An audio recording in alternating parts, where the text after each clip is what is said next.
Jésus-Christ notre Dieu. Amen.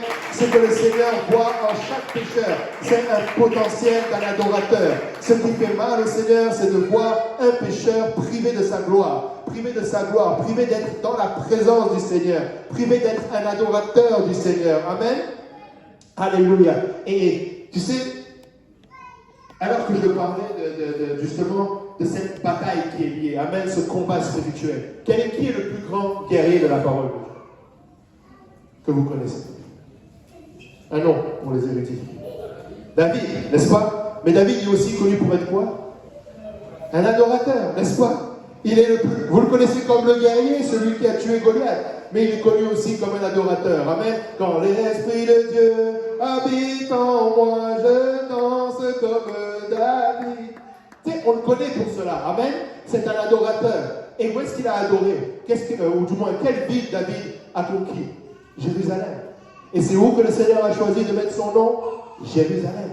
Quelle est cette ville aujourd'hui encore qui est combattue? Jérusalem. Parce que ce que le Seigneur cherche, c'est l'adoration. Amen. Le Seigneur veut que, alléluia, il puisse y avoir l'adoration qui est élevée en ce lieu. Amen. Et mon exhortation aujourd'hui, c'est que Hochelaga puisse être une église qui continue d'adorer. Amen. Que ce soit une église qui adore. Amen. Vous savez, le Seigneur est bon. Amen. Le Seigneur est bon, n'est-ce pas? Amen. Regardez dans Jérémie 3, j'ai fini mon exhortation. Amen.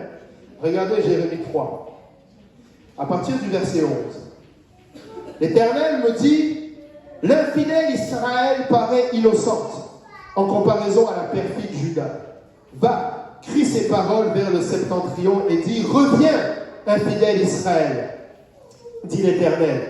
Je ne jetterai pas sur vous un regard sévère, car je suis miséricordieux, dit l'Éternel. Je ne garde pas ma colère à toujours. Reconnais seulement ton iniquité.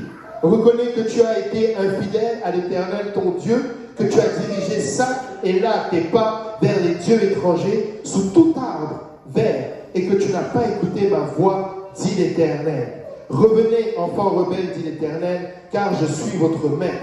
Je vous prendrai un d'une ville, deux d'une famille, et je vous ramènerai dans Sion. Je vous donnerai des bergers selon mon cœur, et ils vous paîtront avec intelligence et avec sagesse. Je sais qu'il parle à Israël, mais je ne peux pas m'empêcher de voir le Seigneur parler à Hochelaga et dire la même chose. Reviens, reconnais seulement ton iniquité et reviens. Et c'est pourquoi nous devons prêcher l'évangile. Amen. Pour qu'il puisse y avoir cette repentance. Amen. Pour qu'ils puissent se retourner et revenir à Dieu. Amen. Demander pardon. Amen. Être lavés de leurs péchés dans les eaux du baptême au nom de Jésus-Christ et recevoir le don du Saint-Esprit. Amen. Mais j'aime particulièrement justement le verset 15. Je vous donnerai des bergers selon mon cœur. Et il se trouve que le pasteur de cette ville est un adorateur.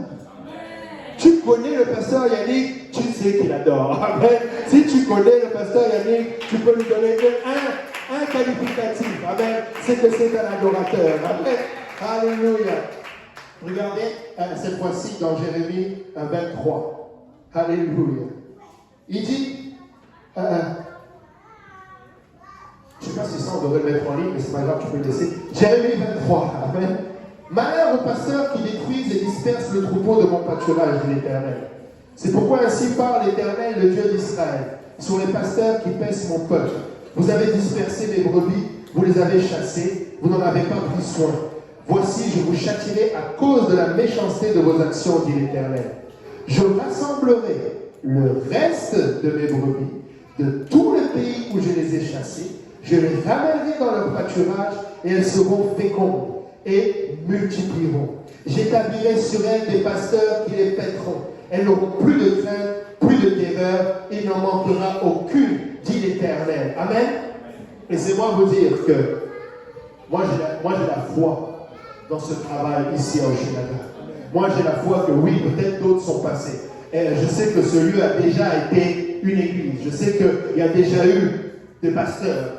Mais ils n'ont peut-être pas su, Dieu seul sait, comment diriger le peuple. Mais je sais qu'il y a un pasteur apostolique dans ce lieu qui va prêcher le seul et unique vrai Dieu, qui va prêcher l'évangile comme jamais, qui va prêcher le salut tel qu'il doit être annoncé.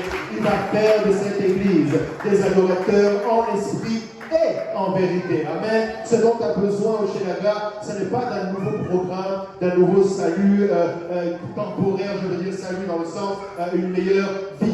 Ce qu'ils ont besoin, c'est d'être sauvés. Amen. C'est le pardon de leurs péchés et de devenir des adorateurs. Amen. Pasteur Yannick, prends ta place.